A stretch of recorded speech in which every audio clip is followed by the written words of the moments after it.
When looking for your favorite tools and supplies for your next flooring job, we have the absolute best place to shop online.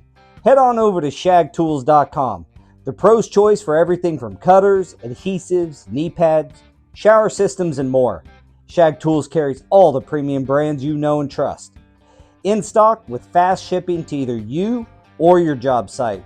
And right now, our new customers are going to receive 10% off their initial purchase using the code HUDDLE10. That's right, HUDDLE10 at shagtools.com.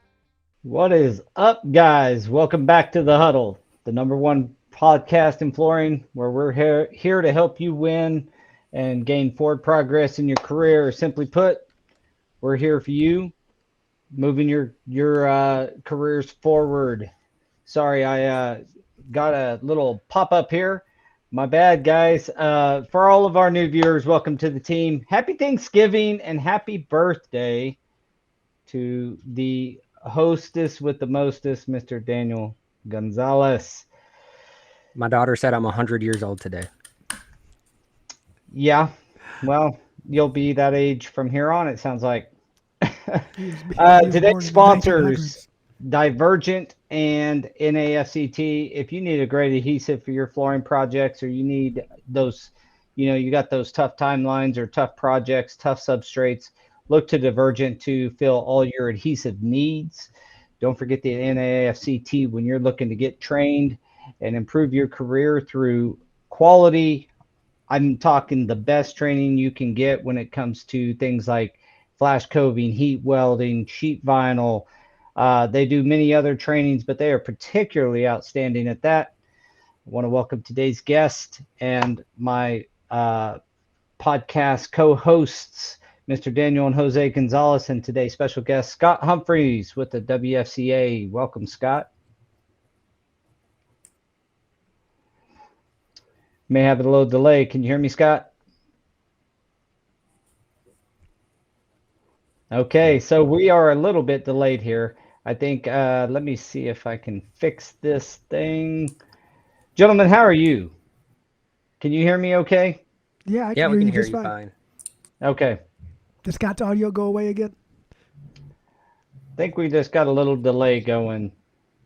We're going to give Scott a chance to introduce himself in the WFCA right now. Yeah, it's freezing up pretty bad to me, guys. We can see you just fine. Can you wing that? Well, hey, guys. Listen, it's a pleasure to be with you. Happy Thanksgiving. Can you hear Let us me at know all? when you want me to start, Paul, because y'all are freezing up bad on me, and I'm wondering if I go. Do you think if I take my picture off that it'll help the signal? Try that. Yeah, I think it might. Let's just see. Okay, let's try it now and see if that's any better. Can you hear us now?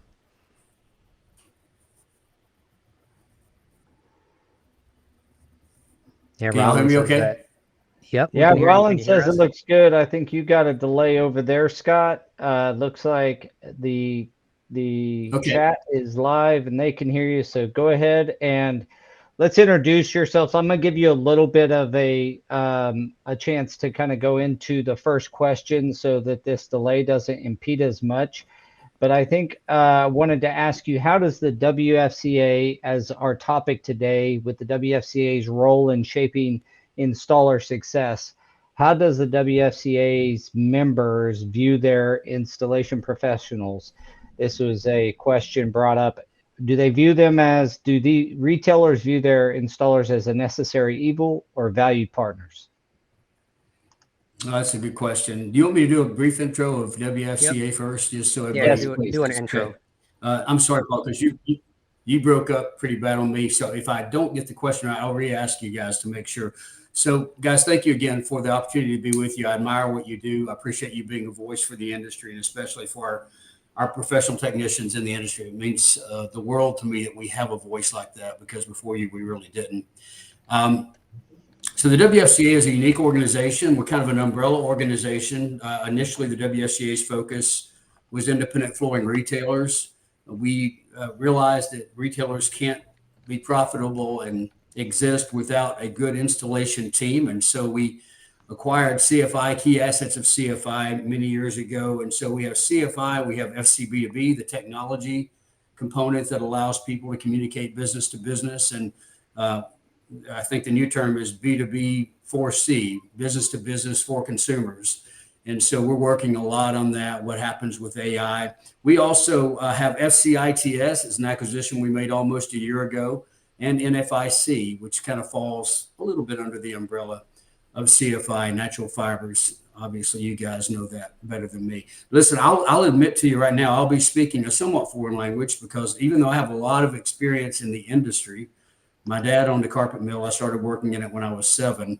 I do not have installation experience. I sold it. I've worked corporately at Shaw for 25 years, but I have the utmost in respect. And it's one of the reasons I wanted to make sure that we sent a message to the industry by acquiring CFI that installation is not just something we have to do. It's essential for the future of our industry. And I'll tell you quite frankly, I think it's essential for the future of retail. I think the biggest challenge we face is if we can't, I mean, I look right now, and we can talk about this more, but if you look at what's happening with immigration right now, I was talking to a retailer last week who has stores in Charlotte. He said he could only get 10% of his product installed. People weren't showing up because they're afraid of the repercussions of showing up. And, you know, we're in DC all the time fighting that battle, trying to find a way for people that are here just looking for an opportunity to stay here and work, you know, to find a pathway to legalization, whether that's a pathway to citizenship or not. I think a lot of people get hung up on that, but I think, you know, there has to be a penalty for coming over. I get that. I'm all for building the wall, but I say let more people in and then utilize them, train them in a skill that if they choose to go home, you've benefited their country and ours. So anyway, I say all that to say this: if we don't fix installation, ultimately you force the manufacturer to create products that don't need professional installation, which hurts the installation world, but also hurts retailers. Because if I can get product that doesn't need installation, I don't need a retailer either. I'll just send that product directly to the consumer's home. And so this isn't a small issue. I've had people get onto me before because I called it an installation crisis. Well, listen, if it wasn't before, with what's going on with immigration right now, it certainly is now.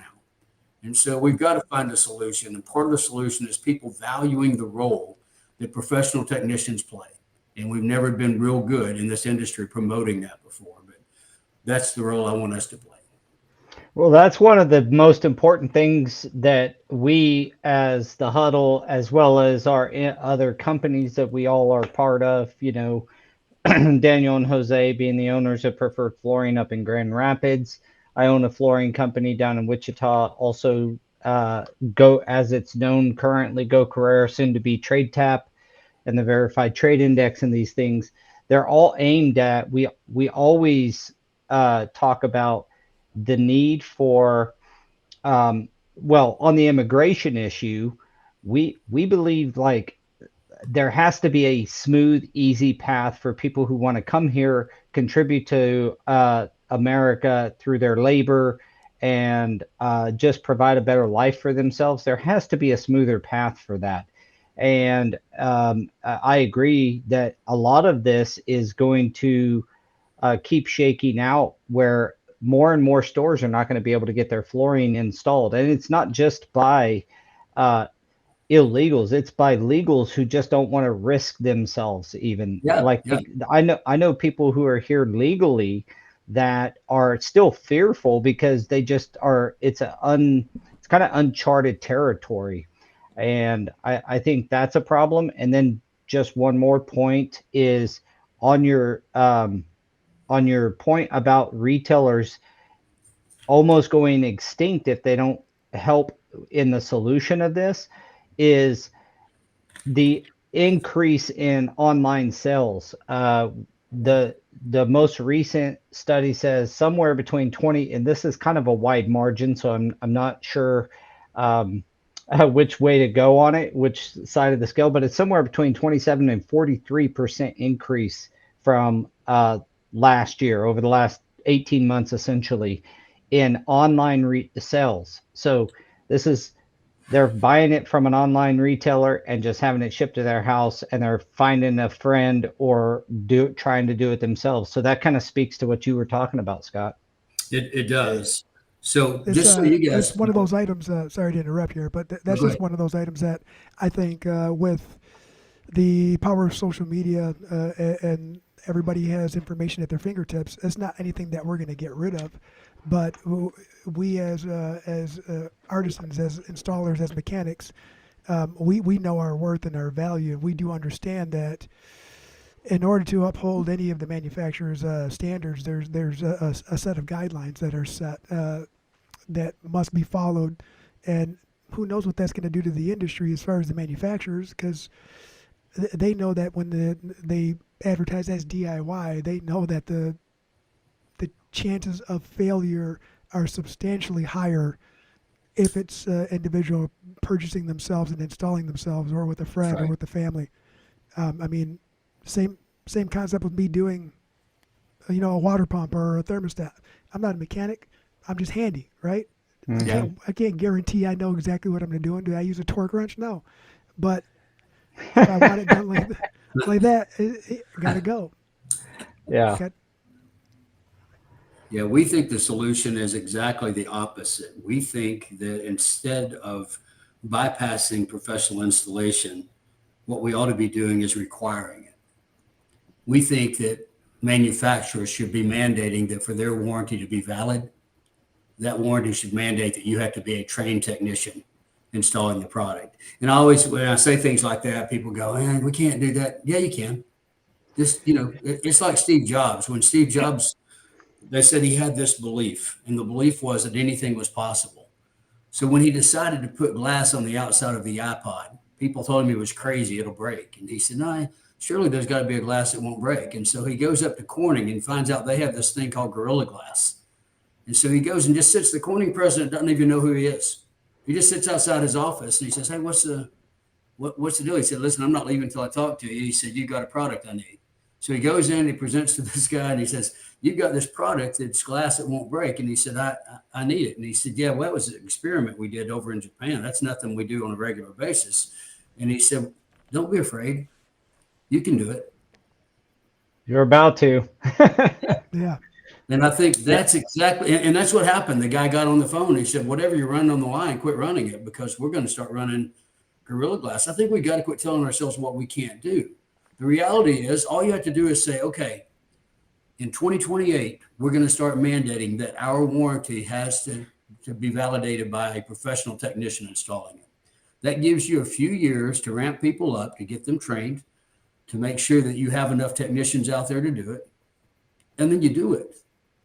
Yeah, and I think part of the pushback that I've heard over the years is what is that, right? So is it if it's CFI, then you have the union, the US I forget that acronym, UPAT, or you have another organization saying, no, it should be ours. It should be ours. That's why we created the Verified Trade Index. It's a perfect time for me just to mention that the Hammer rating is been redesigned and is now the Verified Trade Index. That goes live at the first of the year. And so every installer's profile that's in Go Carrera at the moment will be pulled out of the marketplace and put on the Verified Trade Index. As you can see, that nice trowel in that gentleman's hand on that sticker. And that aggregates all your trainings. It doesn't matter if you got trained by the manufacturer you got a little certification here, an extra training there. It all accumulates. And now, instead of a 0 to 5 score, it goes rookie, intermediate, experienced, proficient, expert, master, artisan, and elite artisan. So you can fall as an installer anywhere on that spectrum. And then the manufacturers have a perfect third-party, non-affiliated, or not tied to actual training, because we don't actually train anybody. We are just aggregating all the trainings into one place, and you can require that your products are installed by a proficient or above installer on the VTI. And that's a public spot that people can check and make sure that people have that verification. And that is a solution that manufacturers that we've talked to are starting to really open their ears and say, hey, maybe this is something we can do. Well, they should, Paul. I mean, if you think about it, if you look at what the average manufacturer spends in honoring claims every year, if they would invest the money on the front side into getting people trained, they could offset not only the cost of a claim here, but for years to come. I mean, it's a common sense thing. It's one of the things that frustrates me. Guys know I'm passionate about leadership. I have this statement. I say it's common sense, not common practice. Most of us know the right thing to do. We just put up excuses for why we won't do it. We're stuck in this rut, and we want to pretend to defend our rut. This is where you're supposed to be. There can be a better way. It's okay. And I love what you're doing there, Paul. Obviously, when we acquired CFI, listen, I think Jim and Jane Walker were geniuses. I think they took a risk when no one else was willing to do it. They started something. I don't know if their business acumen was all that. That doesn't matter to me. I appreciate the fact that they put an effort in, and we believe CFI does it right. I think there has to be a standard. I think there's something has to be done to make sure that if someone is identified as a trainer, but here's the other thing. I used to sell for Shaw for years. That warranty can be as big as they want on the back. They can put every organization, or they could do what you just simply said, Paul. You've created an option that makes it simple for them. We got to get in the room and have that conversation and say, come on, guys, let's do it. Let's help you on the front side with claims and help us on the back side by getting people trained so that we have the expertise out there that we need. Yeah, this reminds me of like when Jose and I were, going to classify our employees as actual employees instead of contractors. And then we started saying the saying that we can't afford. We kept on saying we can't afford to do it, right? And now you have to change your mindset and say we can't afford not to do it if you look at the long term.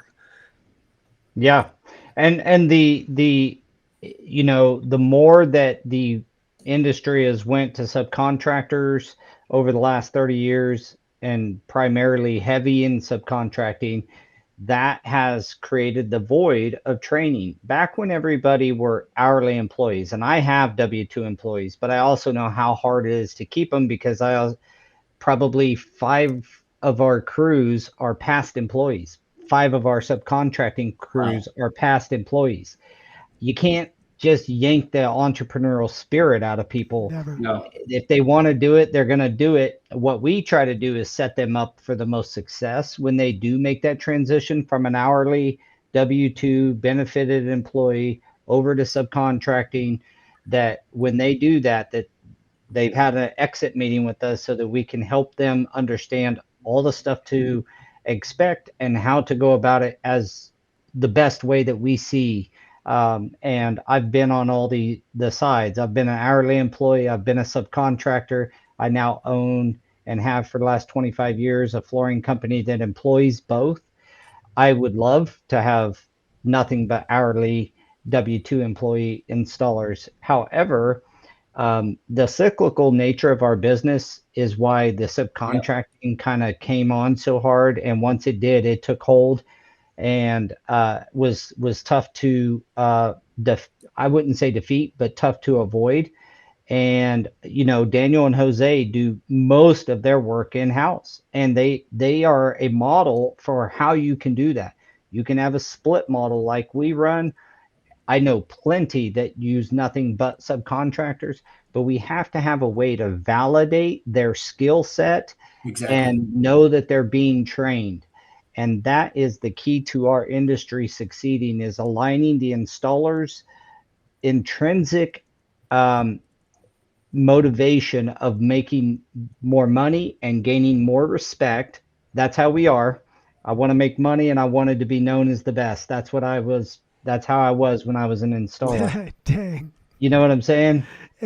So, to add to this part of the conversation, years ago when I was still green, which many moons ago, way back in the 1900s. Yeah, they invented the wheel. The literature that was on a lot of the commercial work, I didn't do too much residential, but it did say right in the specifications that a certified installer was required for specific materials, and then the literature changed at some point, right? It went from certified to qualified, and now it might say that, but now it just says follow manufacturer recommendations and ASTM standards, and then you have all these contracts, and everybody's throwing their portion in there too. You got to follow it, and it's, I don't know who drove that bus, if it was a liability thing, who drove that bus from the manufacturers, or if it was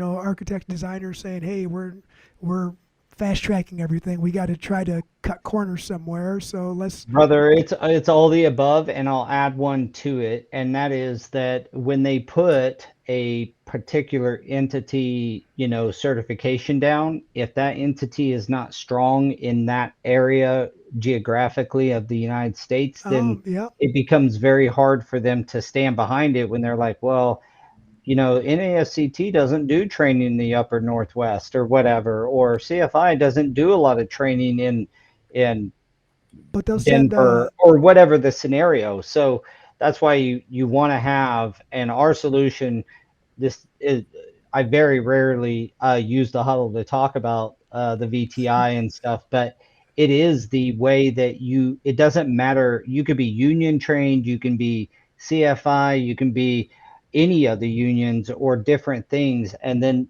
you have your score is still based on the power of that training and your years of proven experience in the industry, and you mix those two with kind of the timing, because the algorithm loves train, apply, train, apply, train, apply. What it doesn't love is somebody who goes out and gets 10 years experience and then gets a bunch of certifications or something in a year, because the way we learn is by teaching, and then we apply that new knowledge, and teach, and we apply that new knowledge. And that's the best way for us to learn as humans. So what if there's a way to tie, not even just in flooring, right? Construction period, continued education into economic strength. What if there's a way to tie it like that, so that way legislators can actually listen to it and mandate some of that literature back on, new construction? Because a lot of these builds and everything that go through city engineering or smaller townships, municipalities, and all that are paying for it, they should. I think that's have a say in their investment. That's a great question for Scott, because Scott, you guys go up to DC and lobby for the industry. What I think, just to kind of distill what Jose just said, is that when they do DIY, when there's so much DIY, the government is losing out on taxes and things of that nature. When a professional comes in and does that work, the economic impact of that is greater than a DIYer doing it. Is there any high level stuff that's pushing the agenda at all for the, we have licensing for high risk trades like plumbers and electricians. We don't have licensing in flooring necessarily, or if we do, it's very sparse and very distinct locations. But is there anything on a broader scope that's being discussed in that manner? I think all of it's being talked about, Paul. Just be careful that whenever you ask the government to get involved, they may actually do it. Be careful. Right. There are areas where we want them involved, and that's why when the WFCA goes up there, we're very cautious about what we talk about. Right. So we want to tell them where we need them involved, and we also want to tell them where we need them to get out of our business. Now, if you ask them to get involved at the front level, then you've got to be careful, because every time an administration changes, you have an administration that has the possibility of saying there's no such thing as a subcontract employee. Everyone's an employee. And so I think the solution, guys, and I'm talking to the guys that can make it happen, I think we need to solve our own problem. I think we can listen, the government's got all kind of funding that's out there. We can go, and generally what we're doing is we're going up. We took FCEF up with us a few weeks ago, and took Kay Whitener around. She did a phenomenal job talking about the trade schools and how we're getting these programs set up. But what they want to do is give you the funding, and they want you to solve your own problem. One thing we're not going to solve is you're not going to suddenly make licensing the norm. Yeah, I agree with that. We can't. I wish we could. Honestly, these things just kind of happened over time and we accepted them. The fact that we're 85% subcontract labor, it's a nightmare in some scenarios, but it also allows people to be entrepreneurs, as you said, Paul, to be in charge of their own destiny. And so I think what we got to do is look at what we got. And then I would tell you one word that I think is going to be the most powerful word, whether you're an installer, a retailer, or a manufacturer in 2026 and beyond. And that word is simplify. If we can find a way to simplify, if we can make it simpler for the government to help us, guess what? We're the ones that are going to want to help. If we can make it simpler for a manufacturer to require a qualified technician to install the product, guess what? The manufacturer will do it. We got to quit thinking about doing it perfectly and think about the way that we can simplify the process to get a little bit. So I'm up in DC. The first time I went up, this was 13 years ago, and I met a Congressman Womack was his name. He is congressman in Fayetteville, Arkansas. And I have family in Fayetteville. And so we hit it off and talking. And I said, hey, you like it up here? He said, well, it's different. It's changed over the years. And I said, how so? And he said, well, it used to be if you came up here and you got 51% of what you wanted, you felt like you won. But he said, now we got people that don't think they'll get 100% if they won't even show up to vote. Yeah. And that's not compromise, and it's not negotiation. And that's why we are where we are in our government. We're the same way in the industry. We like to function within silos until we say we don't want to. And then suddenly everybody to play the game our way. I think we have a lot of the solutions already if we can get the right people in the room and say, guys, let's not leave till we fix it. Yeah, having a lock-in like that with some industry leaders would be super beneficial, I think, for the industry. Like, hey, till we get one agenda item solved, we're not leaving. Bring in the pizza and the Sprite because we're not leaving till we get it solved and we all agree on a go forward solution. I wanted to a 2 or 3 day summit with the key players in that room, and I think that's the way that's one way to handle it. Yeah, and I think to build on a little bit of what you said, one of the biggest mantras in building software. Now I'm a flooring guy that decided to go out and build a technology company. In doing that, I've learned a lot of things since 2018. And one of the things when you're building a piece of software is, and this is just known in the software industry, and we could benefit ourselves from adopting it. You're always aiming at the MVP, what is the best you can come up with right now, and then you implement and you adjust and implement. Just like I talked about how we learn as humans is how we need to be implementing. Do, learn, and learn. You'll end up at a better place, and your industry, our industry that we all love, will start to see that action takes is going forward.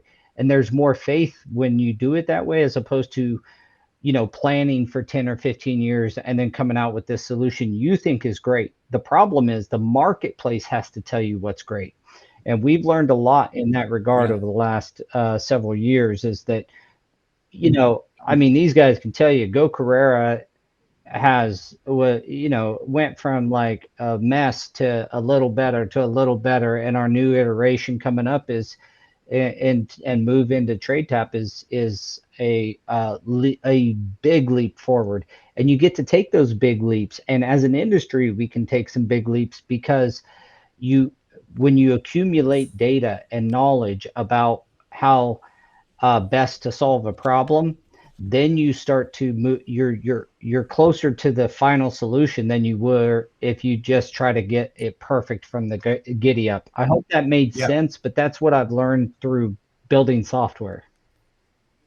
Yeah, well, first thing I'd say, Paul, is if you want to limit your competition, be a flooring guy that decides to go into software. There's not a whole lot of those. There's not a whole lot of those out there, so that's good. You're right. The closer we get to perfection, the more we win, whether we get there or not. We just got to be moving in the right direction. Listen, the world around us is changing. Either we create the change or we're responding to somebody else's change. AI is going to be a big part of what happens going forward. We got to decide how do How do we embrace it? How do we use it? How do we make it a tool rather than something that we're responding to? But if we sit back like the flooring industry has done in the past and choose to simply react to what we have to do because the world around us has changed, we're always going to be behind. I'm ready for the flooring industry to step up and lead. I'm ready for us to say, this is the way it ought to be done. I'm ready for other industries to knock on our door and say, my gosh, how did you guys do that? Can you work with us? I'm ready for coalitions that are outside the flooring industry with other associations where we lift our voices together and we go to DC and say, fix the damn installation issue. Fix the immigration issue. That's you Let's keep playing the game and do something. And I think I say that, guys, I think it's very doable. I'm a very optimistic person. I get frustrated sometimes because I see people that live in the realm of excuses, and I'm just not wired that way. Yep. I'm a fixer and a doer, just like y'all are. And by the way, kudos for what you've already done. Thank you. Utmost in respect for you. But here's the sad thing. Even if it's the right thing, that doesn't make it accepted by everybody. You still got to fight for it. You still got to believe it. I mean, Paul, what you put up with over the years with Co Carrera and trying to get buy-in, and you kept going. And that's the reason that you're getting the progress you're getting now. We're going to look one day, I believe we're going to be in heaven, and we're going to look at these things and we're going to say, oh my gosh, we were that close. Yeah. We turned back. I know. I think that all the time, like so close, always so close. We were right there. Yeah. It's all right. Pick Keep- up and go again. Go again. Believe in it. Be committed Yeah, to a it. lot of this, anytime you're trying to make big change, no matter what it is, like perseverance, it's like a saying in the software world as you get into, these investment firms and pitching people and doing all this stuff. Like they're literally, they want to see how much pain and struggle can you endure, because they know that pain and struggle is the way forward. It's not to be avoided, it's to embrace and like take the knocks and go forward and keep clawing up until you get to the point where you kind of break through a little bit, you have a little bit of daylight, and people start kind of taking notice of what your industry is doing. And to speak to it, Brother, if we were in church right now, I'd be waving my hanky going, amen. That's good stuff right there. I'm telling you, that we're too busy trying to defend the thing that we hate. Yeah. Most people are very dissatisfied with where they are. The only thing they hate worse than where they are is changing it. And we got to make change simple. I'm going to do a quick commercial. I'm not even going to show it because I love our connection right now. My book came out about 8 weeks ago. It's called Leadership by the Letter. And it talks about the fact, Paul, really what you just hit on. They looked at people that have been overachievers, the ones who have changed the world. They found out there's one common trait among them. They don't feel successful. They all had to overcome something. They all had a major obstacle in their life. Now, here's the difference. Some people get to an obstacle and they see a dead end. They see a roadblock. But great leaders see a speed bump. They don't see that as a stop. They see that as a slowdown. Okay, that didn't work. Let's figure another way to do it. But we're not going to quit because it's the right thing to do. So I finally wrote this book. I hate writing, by the way, but I love having written. It's a lot better to be on the backside of it. But this book came out on Amazon about 8 weeks ago. It's called Leadership by the Letter. And it's a very simple approach to being the type of leader you want to be. It's 52 words, 2 words with each letter of the alphabet. So 26 times 2 is 52, gives you 52 weeks just to focus on being the best leader you can be. By the way, in life, much more than on the job. I hope you're great on the job. That's fantastic. If you're a better parent, a better sibling, a better child, that means a lot more to me than whether you're good on the job. Well, they're often a mirror of the other. A lot of the really, really high quality guys that I've had the pleasure to deal with over the years are wonderful parents, and they're involved in the community, and they often mirror one another. And so everybody go pick up Scott's book, Leadership by the Letter, on Amazon. I enjoy Scott's weekly tips and leadership tips. Yep. And leadership videos. So if you don't get those, also subscribe to the WFCA's email Emails. list so that you can get those, because they come in very valuable. And it's funny how you'll just open up a word from another leader in the industry that hit you right where you needed to be hit that day. So Are you going to have an audio book out? I don't yet, but they've asked me to. Quite frankly, I just hadn't had time. We've had a You lot want of me to do the transition going on voiceover? at WFCA recently, so that's been the focus. But I will say this: I wrote it the way I'd read it. I think that's the thing I did right. I don't like to read long chapters. If you look around me, if y'all could see around me right now, I have probably 1,000 books in my office. I probably read 25% of most of them. yeah. Because when they get into deep theory, I'm thinking, no, leadership's not that difficult. I don't need your policy or process to do it. I just need to know what's the right thing to do. And I want stories and examples of people that have done it. I want to know about lives that have been changed. And so every chapter is a story or an illustration, and a lot of them gut wrenching that'll kind of tug at you, and you'll go back and you'll go, man, I could do that. Yeah. Why am I not doing that? Why am I not paying it forward? And I don't care if it's, and Paul, you're right. But what I find is people that focus on being better on the job don't necessarily take it home. But people that focus on being better at home always take it to the job. And so I know Rollin was on here. I don't know if he still is or not, but I think about Rollin. What a great leader in the flooring industry from an installation standpoint. What a great dad. Mm-hmm. Gosh, I can't be around Rollin without him talking about his kids. Dude, he's a great, I mean, you're he's a great right. person, bro. Qualities, typically, when you find someone who stands out, they got it on both sides. Yeah. And I would just tell you, you'd enjoy the read. I'm not trying to make money off this. I don't. I want something I can leave behind that when I'm gone, people will know what I believed in. That's why I took the time. Well, we're glad you did. And again, guys, it's called Leadership by the Letter, and you can get it on Amazon. So check that out. And, you know, a lot of when we're talking about organizations like the WFCA, a lot of what the community of installers, what they feel is whether or not they're being heard. And so me and the guys started the Huddle for that reason. We wanted an outlet where we could take in questions and, you know, comments from when we're at shows and stuff. I mean, I can't tell you how many times someone's come up and said, hey, you should do a podcast on this or do it on that topic.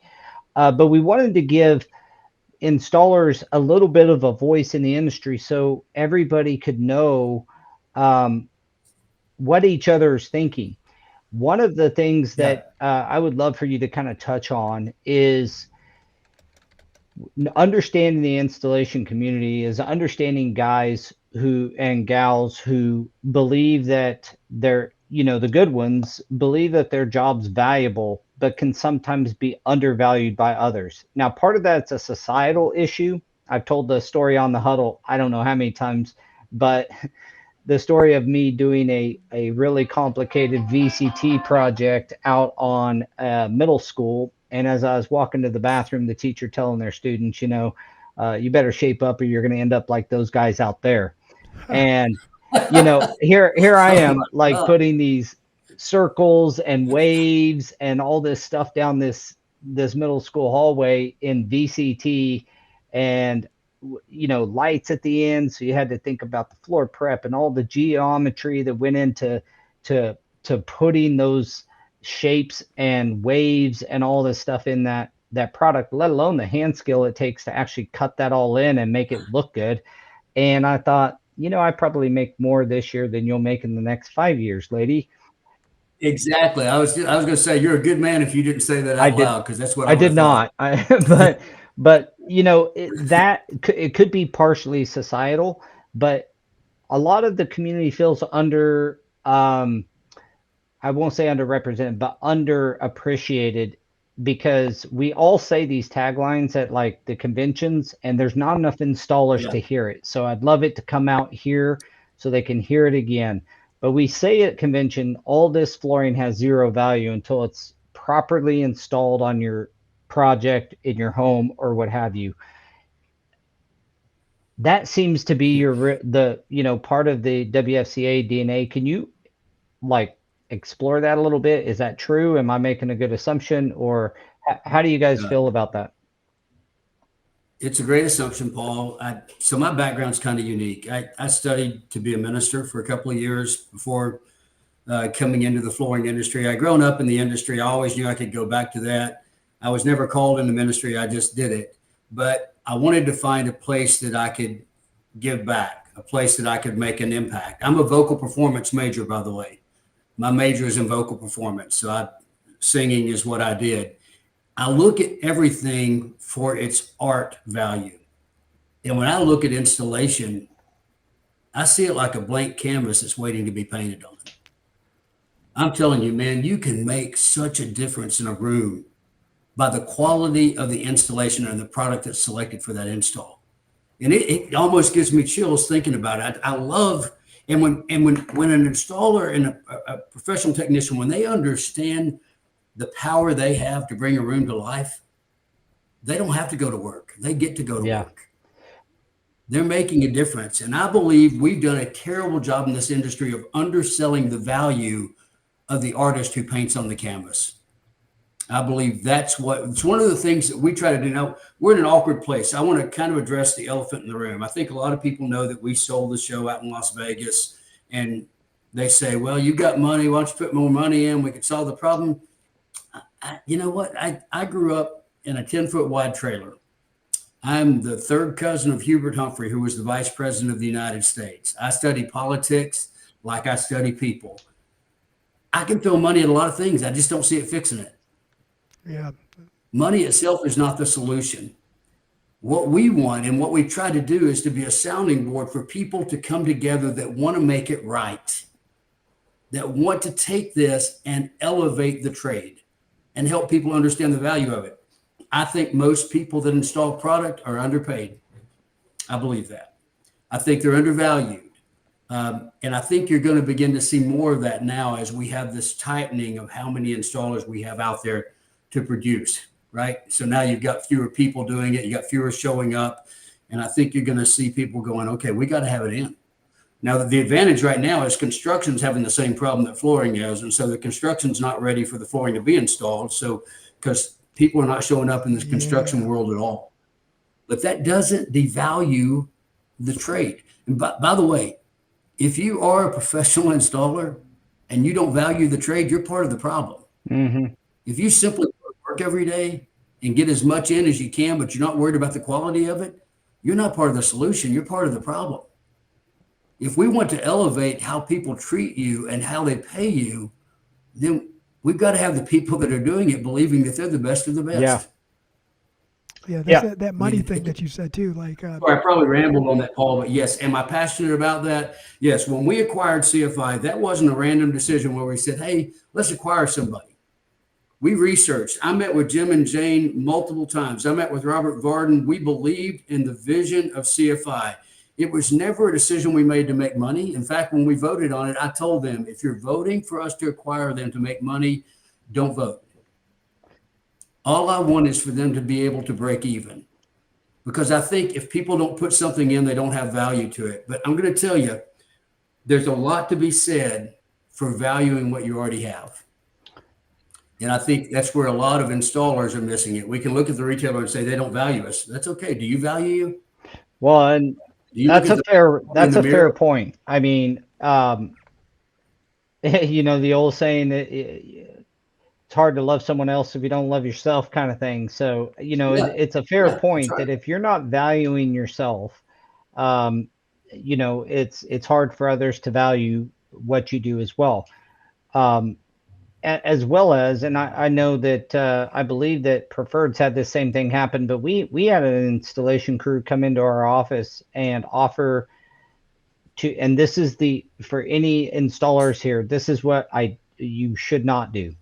But they come in and they were like, hey, we install LVP and would like to get some work. And we're like, well, you know, obviously our first thing is go get a profile and let us see your years of experience. Let us see what your rating is. And they said, well, we'll install it for 55 cents a foot. And I was like, well, then I don't even need your rating, dude. You can't work here. I'm not paying somebody 55 cents a foot to put in LVP.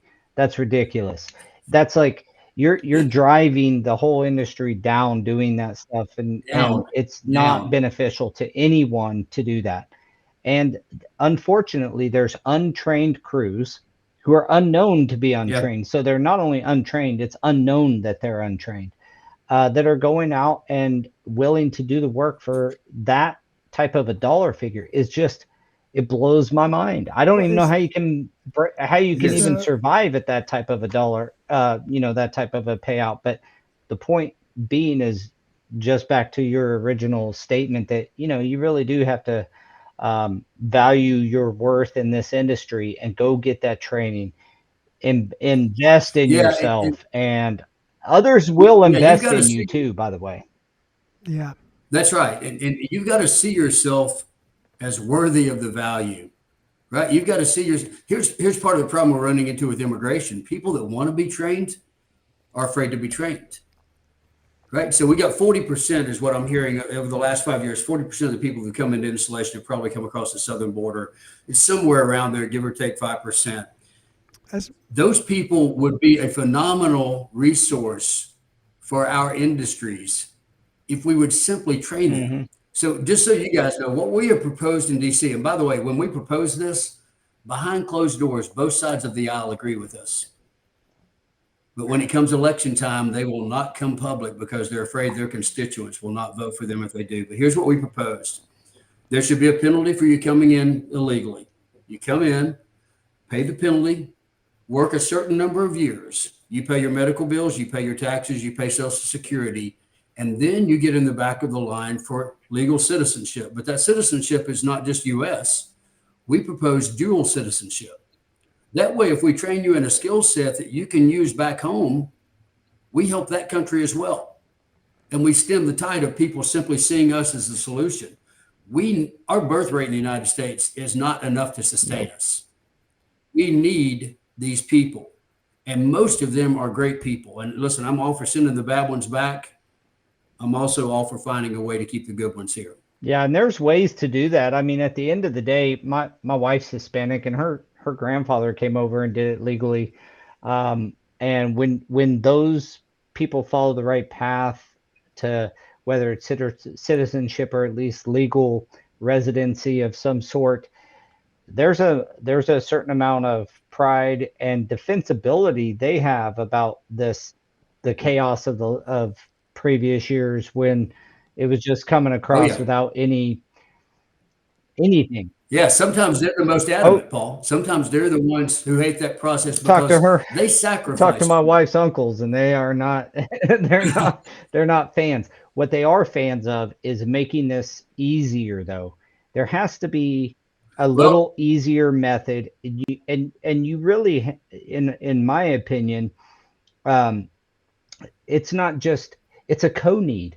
They want to come here. They need America, and America needs them. That's like a love affair that should have an easy way for it to happen. You know what I mean? It's like and the other value, though, Paul, of dual citizenship is we're paying a lot of these countries to exist anyway. Why not put that money instead into training their people at being good at what they do? Well, I mean, why would it be that you could be so good that people paid for you to come into their country to do work? Yeah. You know, I think we can get there. And again, here's what I think we're talking about. We created, again, the problem we hate. We made immigration so difficult that people felt the only way they could do it is to come across illegally. Yeah.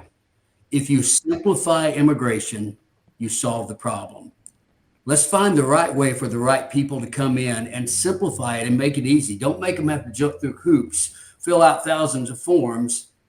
Make it where we get the people here that we need. Yeah. And that we benefit them as much as they benefit us. I agree with all that. Daniel and Jose, I wanted to go back to a topic when we were talking about,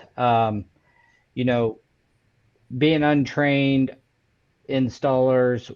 You guys and I both kind of share that little path where we weren't maybe the best trained. At some point, what was the ticker for you guys that like, hey, this is something, this is where I can double down and separate myself? And you guys have clearly done that. So What was the ticker? What got you there? That's a great question, Paul. We'll hear it. I grew up and I surrounded myself with a lot of people that said, there's no way you can do that. There's no way, right? Where you came from, there's just no way. Everything was stacked up against me. So don't tell me there's no way. Just don't, right? That is fuels me more than someone telling me that I'm on a good path. Mm-hmm. You tell me that I'm doing something wrong. You tell me there's no way for me to get to that finish line. I'll find it. And that's really all it was. But I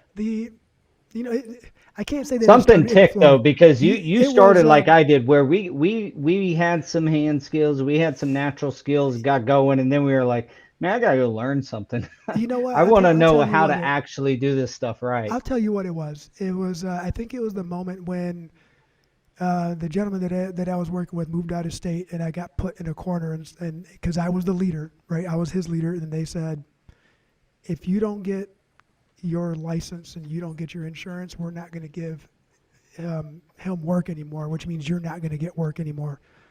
And I had my family and my friends working. I brought them all along, and I was responsible for them. And then I made that shift. And once I made that shift, I realized I'm not just doing it for me for a paycheck anymore. I'm doing it for them. And I just had to get better. And I was learning.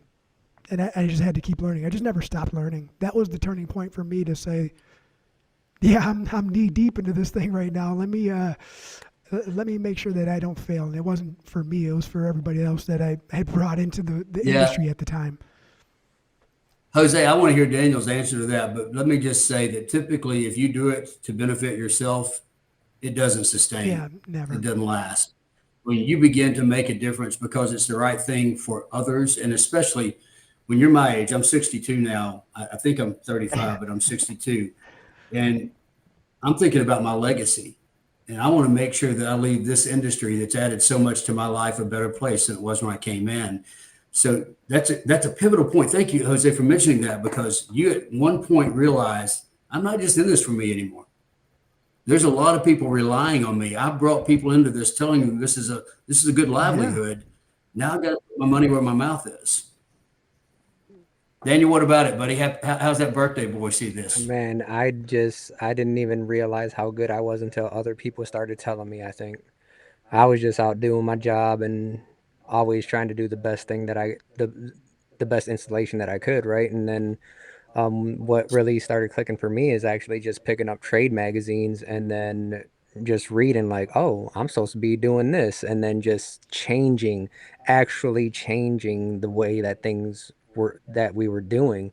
And from there you just start getting relationships with like local distributors, and then they bring in the reps, and then you start talking to the reps, and they're like, can I demo this for you? And you're like, oh, I was kind of doing this a little bit wrong. And then again, that kind of like Paul was saying, you figure if you're doing something wrong, you change it, or if something's not working, you change it. And that's just what we just kept on doing. Yeah. We just kept on changing and progressing from there. And it's not something that I thought of at the time that was like really life-changing or anything. It's just something that we started doing, and then it just put us into that spotlight where people were like, wow, you guys do great work, and we never had issues. And now looking back on it, that's the reason why. It's because it's like, all right, if I'm not doing something right, I'm going to change it. Instead of, I still talk to people today that it's like, hey guys, you guys are doing this wrong. This is the way you're supposed to be doing it. And then the excuse that everyone always says, I've been doing this for 30 years this way. Yeah. That is the worst response. I have to break general contractors as well as installers. Thanks, Georgie. I've had GCs come in and go, well, we tore up VCT. Why can't you just put it back down? I'm like, well, that was done 35 years ago with cutback adhesive, and you didn't have to worry about moisture back then, buddy. You do now. That VCT is about 90% crushed limestone, okay? So it's not got much of the V in it anymore.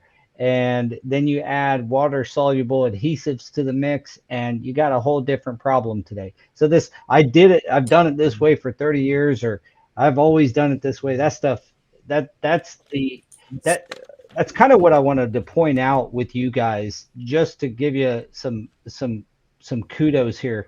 One of the things that not only have you displayed that within how you handled your installation career, but you guys are involved in local community. You're involved in your local chapter of the commerce. Sorry, it's Chamber of Commerce. Chamber of Commerce. Yeah, your local chamber. You guys do a lot to advance other people. We talk about it pretty often, that you guys went to a chamber meeting for this, that, and the other, and you're always trying to improve the situation. So that's kudos to you guys, but it can be adopted by others. So if you're an installer on here, like, copy some people, like take those little baby steps forward. That's what you just seen in the examples that Jose and Daniel gave, is just baby steps forward on stuff, and you arrive. Eventually you're going to arrive. It's kind of many small time make big time. Many small time make big time. Well, guys, I would just say kudos to your parents or whoever instilled that work ethic in you, that willingness to do the right thing just because it's the right thing. One of the premises I believe in life is if you do the right thing expecting nothing in return, you will always get something in return. Yep. Yeah. You just got to do the right thing. By the way, I'm a little mad at myself because I had my screen messed up. This dialogue that's going on here is so much fun, and I've missed my stuff. I didn't know what good eaters and cooks y'all are. Jorge, man, he's laying it on you guys. Yeah, he's the head chef in the cooking. I want to go back. Hey, I want to make sure I ask one question of you guys, if you don't mind, before we finish. Listen, I'm yours, so I'm not worried about time. That's up to you. We are about to launch a new benefit that really, a lot of the motivation for it is the professional installation world. My research shows that maybe as many as 70% of professional installers do not have insurance. They just don't carry it. And I don't know if you're aware, but because of the big, beautiful bill that passed, as of January 1st, you don't have to have insurance anymore, not comprehensive health insurance. You only are required to have catastrophic insurance, which means hospital and surgery. And so what we have done is partnered with a guy that I met through my CEO group in Atlanta, and he's created a program called Fill It Local, just like it sounds, FILLITLOCAL. You can look it up, fillitlocal.com. It is a telehealth program that also has 700 plus free pharmaceuticals. And I've got the alphabetized list, and I'm telling you, most of the stuff that you would think about, it's on there. And then it gives you a 9% discount on the others. It also comes with a scope. So if your kid's having ear problems, you actually put the scope in the ear, and they get to see the ear on the telehealth. The telehealth is free. It's $24 a month. Here's the catch. You have to be part of an organization to get it. Individuals cannot get it. So I've just signed the entire staff of the WFCA up for it. The people that we manage at FCIF, Wi-Fi, and FCEF, they've done the same. But I'm working with them right now to see if there's a way for independent contractors to utilize that if they are members of CFI. So for instance, if CFI membership is $50, then at $24 a month times 12 is $288. Then you add the $288 and the $50, and we have a different level of membership that allows you the medical benefit. My question is this: I don't want to spend a lot of time pushing a benefit that doesn't have value. So I'm in a little bit of pain today. I'm actually on a little bit of medication because I'm about to have neck surgery for the 4th time. Oh. And so when I went down and saw the doctor, they called me in a medication, and I get a message from the pharmacy that says your medication is ready. The cost is $567. Yeah. And I thought, I'm not that bad off. I don't think I'm hurting quite enough for $567. But I did some research, and I found out that I was able to get that same medicine for $17, which is what I paid for it. If we had this program, it would have been $15. I think I want to take a burden off of those who don't have insurance to make sure they've got enough to be covered. So what this program does is for each individual, it's $24. For their first child, it's $36. For each additional child, it's $15 if they choose to do it. We don't make money on it. but it takes a burden that you're worried about taking care of your family. This allows you to buy catastrophic insurance, which is about a fifth the cost of regular insurance, and then have telehealth and have pharmaceutical and have something that, you know, if your kid has strep, you can take care of them without paying $300 to go for a doctor's appointment. Yeah, that's Is that a value? yeah, it is a value, especially for someone here where you know, my kids like to get hurt and get sick all the time, and you know, Yeah. if I didn't have to go take my deep dive into the medical industry and all that years ago, I wouldn't know that shopping around and from one store that's, you know, 3 miles apart, you know, you are talking a $300 difference in the cost, even with health coverage. Oh, it's And crazy. It's crazy. It's really frustrating. It almost makes me mad, Jose, Yeah. because if they could have taken advantage of me, they would have. They would have gotten the 567 if they could. And I think there's a lot of people out there that don't know how to fight that fight. They don't know that they have another alternative. And so what my friend Scott McKnight has created is this program that uses local pharmacies. So just like GoodRx Yeah. uses Walgreens and CVS, this uses local pharmacies, just like we deal with independent flooring retailers that are local and installation groups that are local. I loved it. I just saw the connection and I said, you know. Well, my 2 cents Let's- on it is anytime somebody's able to get pharmaceuticals in particular are one of the biggest costs of insurance. And the dirty secret is that they take advantage of the insurance companies that if you had full insurance, you would have paid your insurance would have paid the 5 something. That's right. And That's right. that's what keeps healthcare costs elevated anyway, is these things that that are inflated. Our insurance company fought a bill one time. We're part of a co-op. It's a Christian co-op called Liberty Health. Yeah. And I've been on that insurance for 20 years probably, or 15 years. That's awesome. And they fight these bills because a 10-ounce Coca-Cola should not cost $52, you know.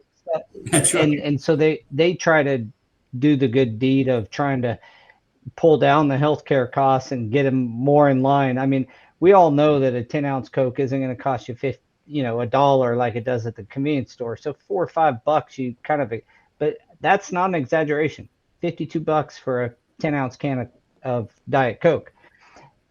That is crazy. nuts, and it causes our insurance to go high. So anytime you can separate pharmacy from health, I think it's a benefit. I think that separation that has started to happen over the last 5 years is a net positive for the industry, and could possibly even help with health insurance in general. When you pay your own pharmaceuticals and you do it through something like this, I think that's I think it's a bigger benefit than what this, the cost of savings is, because that's the benefit to you personally, but the benefit to the overall setup of the health insurance industry, I think it starts to combat some of the major problems we have there. So I think it's great. Yeah, so we can change the system. Yeah, changing the system. Yeah.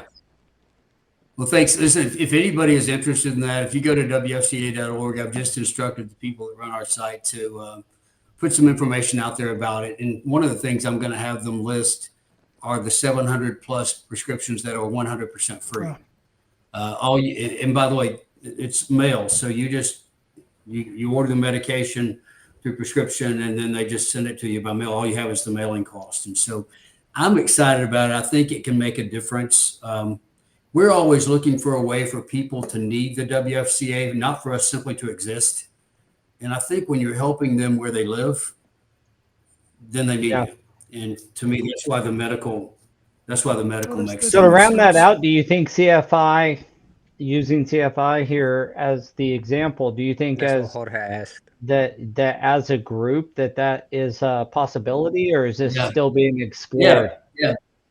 So my buddy's name is Scott McKnight. He's a genius, one of those guys that has a Midas touch. And I'm blessed to be a part of a group called Vistage in Atlanta, and it's all CEOs, and they come together with these, enormous ideas. And Scott's one of those that everything he touches works. And he said, you know what? I want to help the local business. I want to help the people that support, Little League and Boys and Girl Scouts.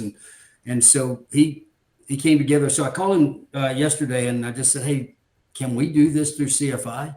If we just add the cost that it would take for a year to our membership, can we do that? And he said, 90% sure we can. That if you become a member, and we would have to create a new membership level. I just kind of threw this out in front of Rod Von Bush and John McHale today. But the way it would work is you would choose to be a part of that level of membership of CFI. You can still have the regular CFI membership at its regular rate, but if you chose the medical, then you would pay the fee that covers the cost of that per month. Well, I think that you'll probably marketed correctly, the installation community knowing it's out there and understanding the key benefits. Obviously, any proof that they have there at the fill it local I can't imagine people not taking advantage of it, because no matter what, you are still having pharmaceutical. Even if you have insurance, you have co-pays and different stuff, and so a single copay can cover the cost of that. And well, actually, we had a bunch of people that have insurance say, "Hey, we cover insurance for our people, but we're still going to put them through this." Yeah, that's what I'm looking because at. If we can get just the generic drugs and the brand name ones at 90% off, why wouldn't you for $25 a month? Yeah. So you guys are that voice, and so what I'd love, a side conversation. Let's get on a meeting, a call, a Zoom call, and let's talk about how can we help people where they live. Yeah. And this is one of the things that drives me, is how do we make the lives of installers and retailers better? Yeah. And I'm really passionate about Rollins says he's not old, but when you are old, you get government money for it. But I think he's 151. Yeah, but you know now. what? Even with Medicare and Medicaid, you still have out-of-pocket expense that this would cover. So anyway, well, I hope I'm glad that you guys are thinking of stuff like that, and that the benefit to the installer can be a healthier, like not just a healthier scenario from like having full health insurance, but just better options for your drugs is super beneficial for anyone. Most people are taking something. And you look at you guys, you're all in good shape. You take care of yourself. You're probably paying a lot of insurance costs that you're never utilizing because you dare to take care of yourself, right? So shouldn't there be an option for people that don't plan on having to go to the doctor 10 times during the year, and all they need is an occasional prescription because they've got a sore throat or something? You can say it. You can say rash. You can say rash. That's fine. I wasn't going to say that out loud, Jose. Yeah, no, I agree. I think it's a great. I think it'll go over really well. We've got to get the word out, and I think it's really awesome the CFI is thinking that way. Because I agree with Rod that it could be a great opportunity for the membership, for sure. Especially, we want to just note what Jorge said and how lucky he is. A lot of installers have that same thing. Like some wives work just for the insurance. I've got a buddy that his wife does nothing but, they don't make nothing from her work necessarily. Every bit of her wages are offset with daycare costs. But she works only because they get the insurance. For the insurance. That is so common, Paul. Here in North Georgia, it's teachers who will drive a school bus. They'll get up 2 hours earlier in the morning and they drive the bus before they teach because they get that additional income, or they get that insurance that they wouldn't have otherwise. Anyway, I think when we're looking at solutions and simplifying lives, I just want to make sure we're always looking at how to make the person's life better, not just the job better. Agreed. Peace of mind, man. we're coming to we're past our time. It was been, as usual, when you have great conversations, they just kind of keep going. I want to say I have thoroughly enjoyed this podcast and the conversation with you, Scott, as well as Daniel and Jose. You guys always bring it. And happy birthday again, Daniel. Thank you. What year year young are you? 100. 100 years young. All right. You're just getting started. But So, I'm 30 now. well, right How on the old are you cusp now? of Oh, the good wait, old that's 40. right. I forgot. I'm older now too. I'm trying to do the math. I'm trying to do math. I forgot. It tends I forgot I had a birthday. to happen that way. Yeah. Yeah, his Sneaks up on birthday you. was 2 weeks ago. Hey guys, let me say, because Paul, I can tell you're wrapping up. I just want people to know I'm big fans of you Thank you, guys. brother. I'll do anything I can to support you, but what I want to thank you for, I love your example, but thank you for what you're doing to make the industry a better place to exist. It's making a difference, and I know a lot of times if you're like me, you don't hear that, but I want you to know that we notice it, and I really do appreciate the voice that you are for our industry. Well, No. It's We a definitely blessing. appreciate that, and kind of like what you said earlier, right? You do things just because things need to be done, not because you're looking to get a big payout or anything. And I think that's just where this was born from and why we still do it. Yep. And we, Yeah. Kudos to you. like it was said earlier, we thoroughly enjoy it. So we appreciate the kind words there, Scott. And again, thank you for all you guys do for the industry at WFCA and through the CFI and the training. I think we have some good stuff going in the industry. We got to push the pedal to the metal. I will say, you mentioned industries looking at solutions. I've got a meeting tomorrow with a major roofing organization to discuss what we're doing over here in flooring. If there's anybody worse off than flooring, I think it might be the roofing, by the way. but from a optics standpoint, as well as their people being trained, they have a similar scenario as us. Yeah. And so, Yeah. let's keep leading, let's keep taking risks, let's keep pushing the industry forward with positive momentum. That's what I've gotten out of this podcast, is let's take the steps forward. No different than what you just said on the telehealth. The philitlocal.com, by the way, just to do another plug for everybody listening and who will listen to this later on YouTube. That's not full health insurance for $200 a month or something, but it is a positive step forward, and we got to keep taking these positive steps forward. And so I applaud everybody who's working on that with you guys at the WFCA. I want to thank our audience for all the comments. Thank you for being here and participating. Like and subscribe. If you're catching this on YouTube on our later, not live. Hey, look at that. How did that happen? Nice. Because it's your birthday. There's the birthday boy. I guess. Wow. That's the first time that's happened. So thank you, everybody. Please remember, our content is all driven by you. We always try to bring you valuable information and valuable guests like Scott, give you some insight into the industry. I want to maybe parrot what Scott said earlier.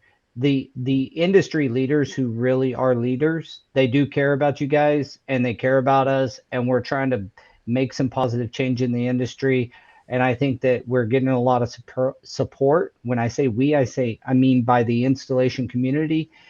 Join in, get involved, and you'll see that the organizations that are kind of helping guide our industry, they're not against us.